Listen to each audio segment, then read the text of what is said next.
12 जून 2025 को air India flight AI-171 एक Boeing 7878 Dreamliner Ahmedabad से उड़ान भरी और 32 सेकंड में क्रैश हो गया।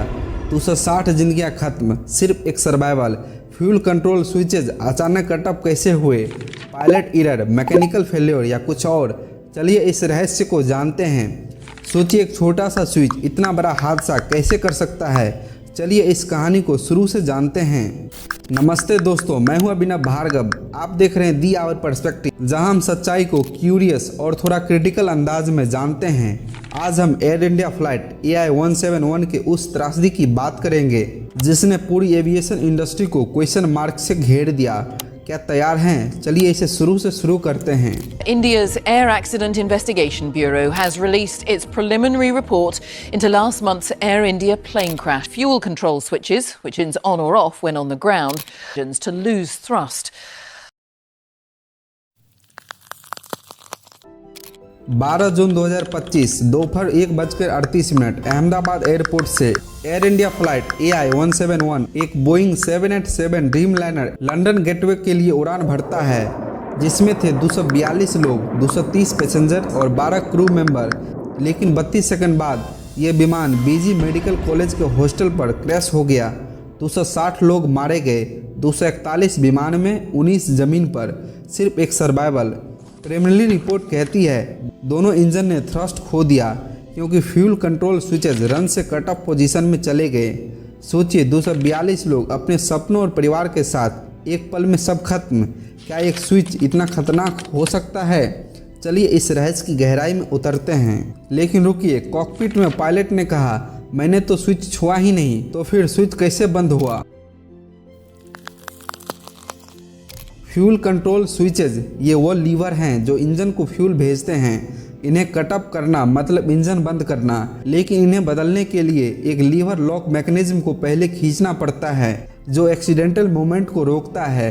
फिर भी फ्लाइट AI-171 में दोनों स्विचेज कटअप कैसे हो गए? कॉकपिट वॉइस रिकॉर्डर में एक पायलट का सवाल था, why did you cut off?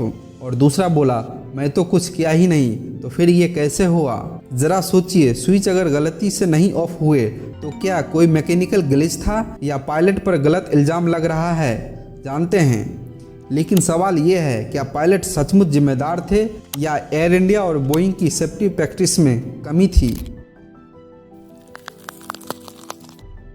Captain Sumit सरोवाल, जिसके पास 15,600 फ्लाइट आवर का एक्सपीरियंस था, और फर्स्ट ऑफिसर जिसके पास 3400 आवर का एक्सपीरियंस, दोनों पायलट को ब्रेथलाइजर टेस्ट में फिट पाया गया और 24 घंटे में कोई उड़ान भी नहीं भरी थी।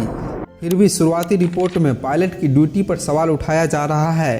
इंडियन कमर्शियल पायलट एसोसिएशन ने इसे सिरे से खारिज किया, कहते हुए कि पायलट एरर का इल्ज़ाम बिना सबूत के लगाया जा रहा है।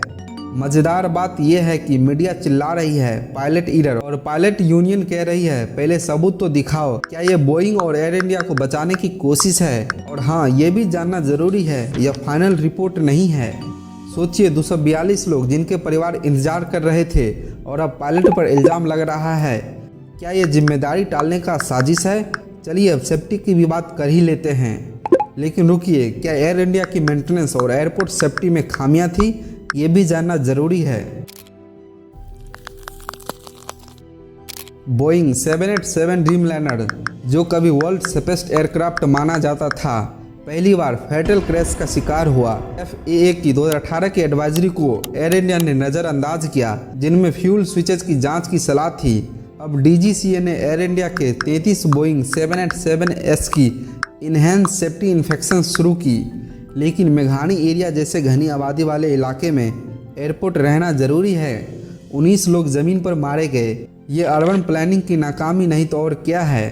एयर इंडिया एडवाइजरी को ऑप्शनल समझा और अब 260 जिंदगियां चली गई।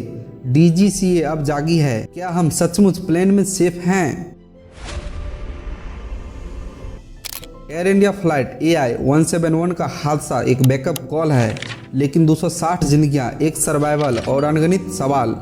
AAIB की फाइनल रिपोर्ट आने में कई महीनों लगेंगी, लेकिन तब तक हमें एविएशन सेफ्टी, मेंटेनेंस और अर्बन प्लानिंग पर सोचना होगा।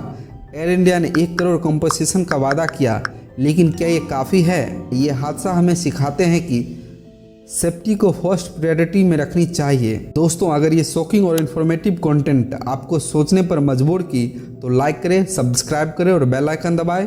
कमेंट में बताएं इस हादसे का असली कारण क्या था, पायलट एरर या मैकेनिकल फेल्योर या कुछ और। हमारी अगली वीडियो में जाने एविएशन इंडस्ट्री का भविष्य। अभी सब्सक्राइब करें और इस बदलाव का हिस्सा बने।